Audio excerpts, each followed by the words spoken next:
These are the 8 richest black families in Oklahoma, and the stories behind their success are absolutely wild. We're talking about an 11-year-old girl who struck oil and became the richest black child in the world. A family that survived the burning of Greenwood and still built a fortune out of what was left.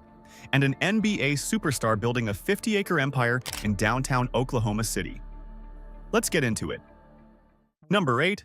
The Westbrook Dynasty. We're kicking this off with the flashiest, most recognizable money on the list because you already know this man. Russell Westbrook spent 11 unforgettable seasons with the Oklahoma City Thunder. And in that time, he didn't just fall in love with the game there. He fell in love with the state, so now, with a family fortune sitting somewhere around $400 million, he's pouring that love right back into the city that raised his career. And he's not doing it small.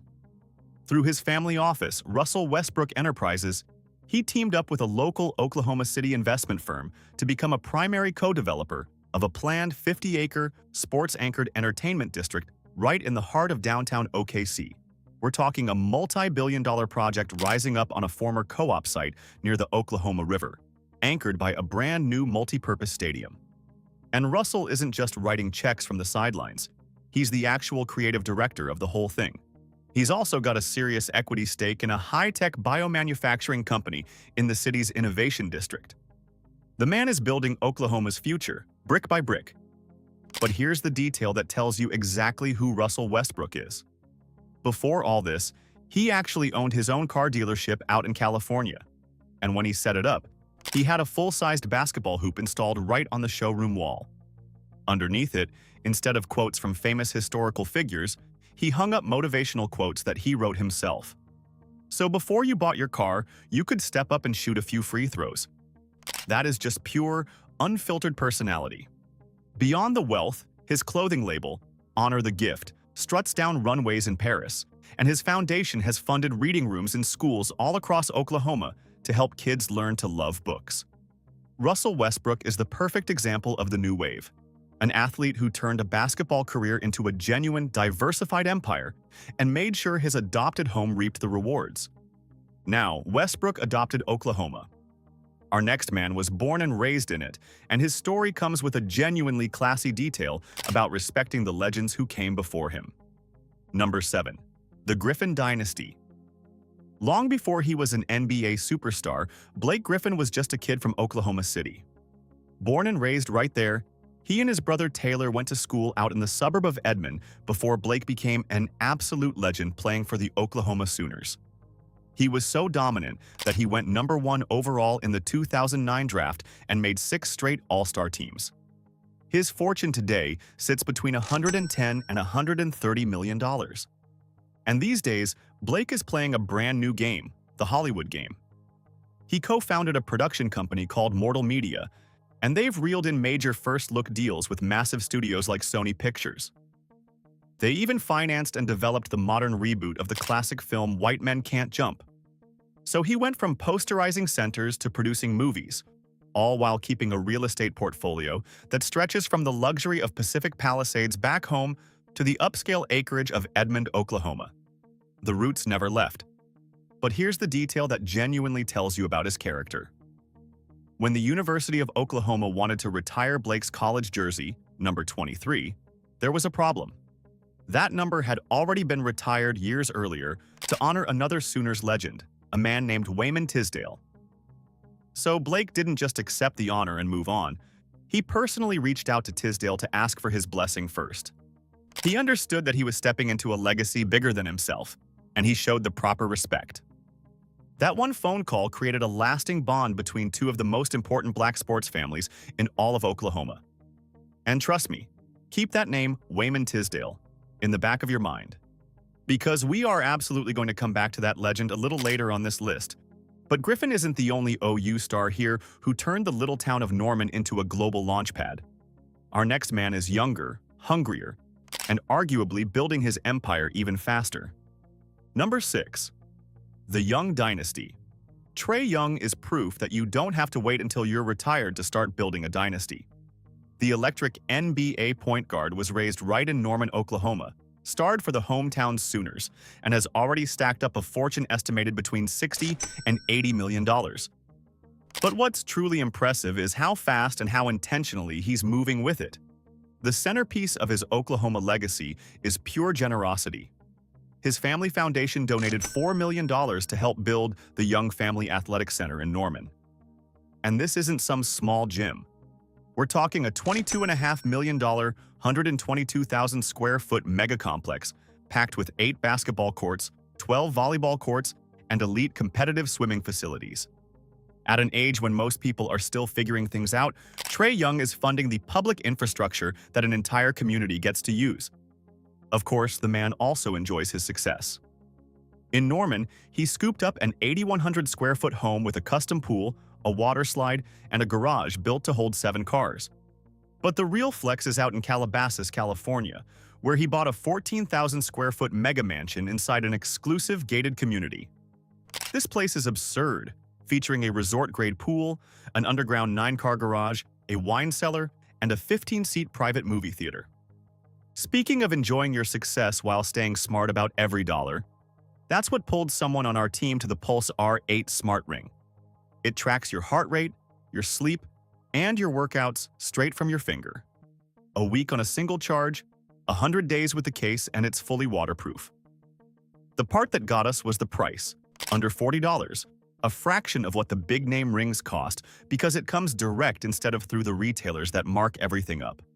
If you're watching on your TV, pause and scan the QR code on screen with your phone camera, or tap the first link in the description. Now, back to the move that shows there is a serious mind behind all that flash. And here's the part that proves he's a real businessman, not just a big spender. That Calabasas estate, once owned by an NFL star, was originally listed for $30 million. Trae Young negotiated during a shifting market and snagged the whole thing for $20 million. That's a $10 million discount on a single deal. He's not just spending the money, he's playing the game and winning. Now, all our stars so far made their name on a basketball court. Our next legend made his on the football field, and then turned that hometown fame into a business empire that moves millions in steel and horsepower. Number 5, the Sanders Dynasty. If you know football, you know the name Barry Sanders. The man is a Hall of Famer, widely considered one of the most electrifying, impossible-to-tackle running backs who ever lived. And his connection to Oklahoma runs deep, because it was at Oklahoma State University in Stillwater that he had one of the greatest seasons in the history of college football, winning the Heisman Trophy in 1988 and becoming a permanent local hero. But Barry Sanders did something a lot of athletes fail to do. He turned that immense goodwill into a serious, tangible business. He established the Barry Sanders Supercenter, a massive multi-brand car dealership right there in Stillwater. We're talking Chrysler, Dodge, Jeep, Ram, and Hyundai, a state-of-the-art service center, the whole operation, moving millions of dollars in inventory and serving as a real economic engine for that whole part of the state. His family's worth sits between $20 and $25 million. And here's the smart part. Sanders doesn't just run the dealership. His family maintains strict ownership of the prime commercial real estate that the dealership sits on. So even beyond the cars, they're sitting on a valuable, appreciating piece of Oklahoma land, insulating their wealth the way the truly disciplined do. He keeps a low profile and lets sharp executives handle the daily grind, while his family keeps a firm grip on the brand and the ownership. And honestly, the way he runs his business perfectly matches the way he ended his career. Barry Sanders was still at the absolute peak of his powers, a lock to break every rushing record in the book, when he abruptly walked away from football in 1999. How did he announce it? He didn't hold a press conference. He simply sent a short fax to his hometown newspaper. Quiet, understated, and completely on his own terms. That's just who he is. But here's where this whole list takes a sharp turn. Because the real Black Wall Street wasn't built by athletes and endorsement deals. It was built generations ago by families whose stories will genuinely stop you cold. And it starts with a man who was born into slavery and bought his own freedom. Number 4, the Simmons Dynasty. This might be the most incredible story you've never heard. The Simmons family, out of the Haskell and Muskogee areas of eastern Oklahoma, built what may be the most significant independent Black-owned energy empire in American history. And it all traces back to their great-grandfather, a man known as Cow Tom, who was born into slavery, and bought his own freedom from a Creek tribal leader. Let that sink in. He bought his freedom, then served as an interpreter in treaty negotiations with the federal government, and secured valuable land allotments for the family that would come after him. And his descendant, Jake Simmons Jr., took that foundation and did something almost unbelievable for the era. He used the family's tribal land allotment to get into oil lease brokering during the 1920s petroleum boom. And he earned the respect of the most powerful white oil barons in the country, men like the founder of Phillips Petroleum, sitting across the table from them as an equal at a time when that simply did not happen. But he didn't stop at Oklahoma. In the 1950s and 60s, Jake Simmons Jr. became a pioneer of black involvement in the global energy trade, securing major mineral concessions across West Africa, in Liberia, Nigeria, Ghana, and the Ivory Coast. A black man from Oklahoma, brokering international oil deals with the biggest petroleum giants on Earth at the height of segregation. The family's fortune today sits between $35 and $50 million, with their 500-acre Haskell Ranch still pumping out oil and gas to this day. And the way Jake Simmons Jr. did business tells you everything. He was famous for refusing to sign written contracts with the big white oil developers.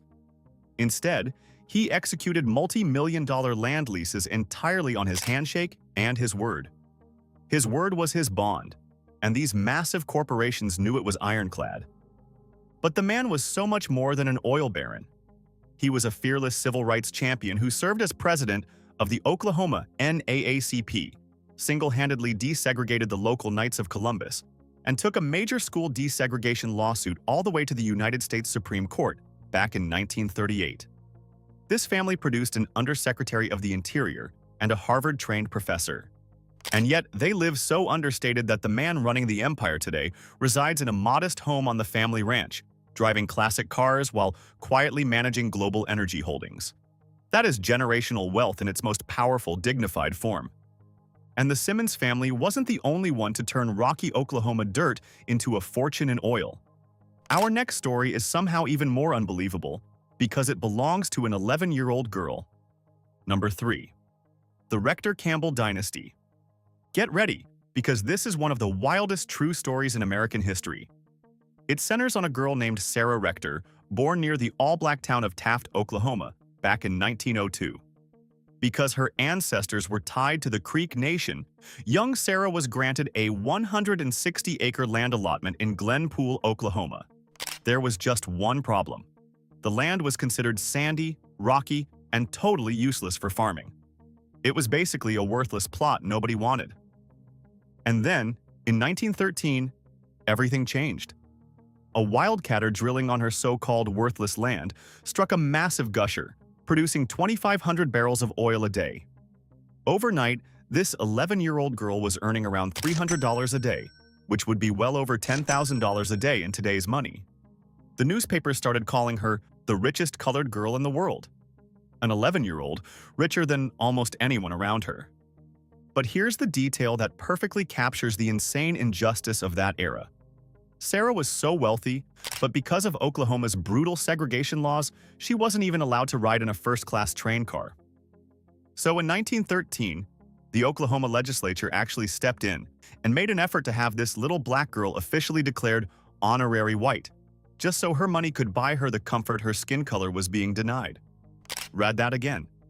They tried to legally change her race rather than treat her as an equal human being. It tells you everything about what these families were truly up against. Sarah grew up to live like genuine royalty, owning a grand stone mansion in Kansas City, riding around in a silver-plated Lincoln and a chauffeur-driven Rolls-Royce, and personally entertaining icons like Duke Ellington, Count Basie, and the boxer Joe Louis. And the legacy lives on. Her direct descendants, worth an estimated $10 to $15 million today, still co-govern the family trusts and still collect royalty checks from those very same Oklahoma oil fields over a century later. The land everyone said was worthless made this family rich for generations. Now, remember that legend I told you to keep in the back of your mind? The man whose jersey number Blake Griffin had to personally ask permission to wear? It's finally time you met him. Number 2. The Tisdale Dynasty. Meet Wayman Tisdale, one of the most extraordinary and beloved figures Oklahoma has ever produced, because this man didn't just master one world, he mastered 3. The Tisdale dynasty is rooted in North Tulsa, founded by Patriarch Lewis Tisdale, who served as the senior pastor of Friendship Church for 21 years. But it was his son Wayman who took the family name global. First, there was basketball. Wayman was a three-time All-American at the University of Oklahoma. That's the very jersey Blake Griffin had to ask his blessing to wear, an Olympic gold medalist, and a 12-season NBA veteran. That alone would be a legendary life. But Wayman wasn't done. Because off the court, he picked up a bass guitar and became a genuine chart-topping musician. He signed with the legendary Motown Records and sent his jazz album all the way to #1 on the Billboard Contemporary Jazz charts, an NBA star and a #1 recording artist. Who does that? And here's a detail that tells you what this family was really about. When the Sooners were recruiting Wayman, his head coach actually agreed to move the team's entire Sunday practice schedule to the evening. Why? So that Wayman could still play bass guitar at the Sunday morning services in his father's church. This family put faith first, always, even ahead of big-time college athletics. Sadly, Wayman passed away far too young, but his legacy in Oklahoma is permanent and physical. Under the leadership of his wife Regina, the family foundation now funds prosthetic and orthotic care for amputees who can't afford it. And the family's name anchors the $20 million Wayman Tisdale Specialty Health Clinic, a 50,000 square foot facility that serves as a cornerstone of healthcare for the entire North Tulsa community. The family's worth sits around $10 to $12 million, but their true wealth is measured in the lives they continue to heal every single day. They turned a beloved man's memory into a permanent engine of good. And that finally brings us to #1, the one family on this entire list that doesn't just have ties to Black Wall Street. They are Black Wall Street, and they were there on the day it burned to the ground. #1. The Goodwin Dynasty. To understand why the Goodwin family is #1, you have to understand Greenwood. In the early 1900s, the Greenwood district of Tulsa was so prosperous, so packed with Black-owned banks, hotels, and businesses that it earned a name that echoes through history: Black Wall Street. And the Goodwin family was right at the very heart of it, with Patriarch James Henry Goodwin building businesses there starting in 1914. And then came 1921. In one of the darkest days in American history, a white mob descended on Greenwood and burned the entire district to the ground in the Tulsa Race Massacre, destroying decades of black wealth and taking hundreds of lives. James Henry Goodwin and his son Edward survived that horror. And here is what makes this family immortal. They did not leave. While so much had been stolen and burned, the Goodwins stayed, bought up land, and in 1936 they founded a newspaper called the Oklahoma Eagle. That paper went on to become the longest-running Black-owned newspaper in the entire state, a defiant voice that refused to be silenced. The family rebuilt a real estate empire, at one point owning 40 to 50 properties across Tulsa. And in a move of pure heroism, Edward Goodwin Sr. is credited with personally saving the very last standing block of original Greenwood from being demolished by the city during urban renewal, preserving a physical piece of Black Wall Street so the world would never forget. Think about that for a second. First, a mob tried to burn their legacy off the map. And then, decades later, the city itself tried to bulldoze what was left. And through it all, one family kept fighting to hold on to the ground their people built. And the Goodwin power has only grown, with family member Regina Goodwin now serving as a state senator, securing millions in funding for the very massacre survivors and historic preservation efforts tied to her family's story.